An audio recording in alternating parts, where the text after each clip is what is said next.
بسم اللہ الرحمن الرحیم۔ السلام علیکم۔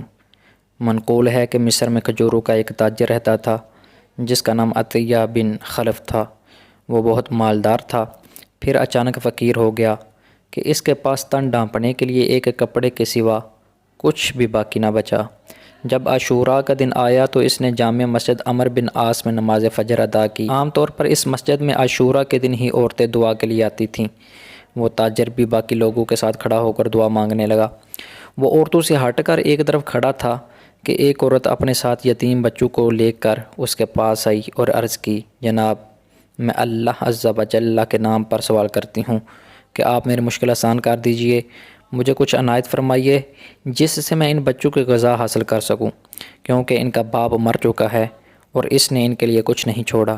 میں ایک عزت دار خاتون ہوں، میرا کوئی واقف کار بھی نہیں کہ اس کے پاس جا سکوں۔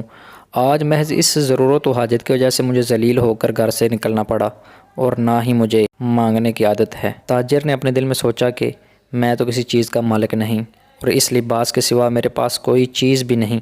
اب اگر میں لباس اس کو دیتا ہوں تو خود برہنہ ہو جاؤں گا، اور اگر اس کو خالی لوٹاتا ہوں تو اللہ کے پیارے حبیب صلی اللہ تعالیٰ علیہ وسلم کی بارگاہ میں کیا عذر پیش کروں گا۔ بہرحال اس نے عورت سے کہا، میرے ساتھ چلو، میں تمہیں کچھ دوں گا۔ وہ عورت اس کے ساتھ اس کے گھر گئی۔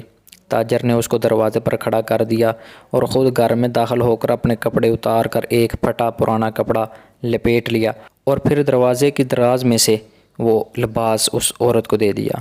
عورت نے اس کے حق میں دعا کی، اللہ عز و جل آپ کو جنتی پوشاک پہنائے اور آپ کو بقیہ عمر کسی کا محتاج نہ کرے۔ تاجر عورت کی دعا سن کر بہت خوش ہوا۔ اس نے دروازہ بند کیا اور پھر گھر میں داخل ہو کر رات گئے تک ذکر الہی میں مشغول ہو گیا۔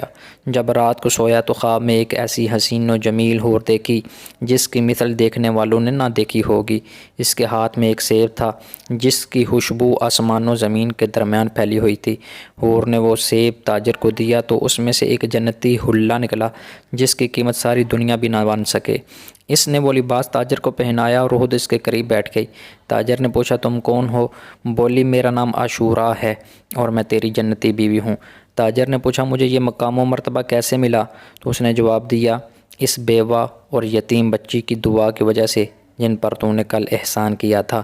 جب تاجر بیدار ہوا تو وہ اتنا خوش تھا جسے اللہ کے سوا کوئی نہیں جانتا تھا۔ اس کا سارا گھر جنتی لباس کی خوشبو سے معطر تھا۔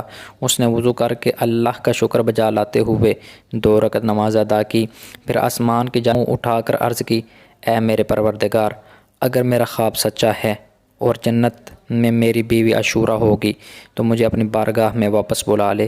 ابھی اس کی دعا پوری بھی نہ ہوئی تھی کہ اللہ نے اس کی روح کو جنت میں بھیج دیا۔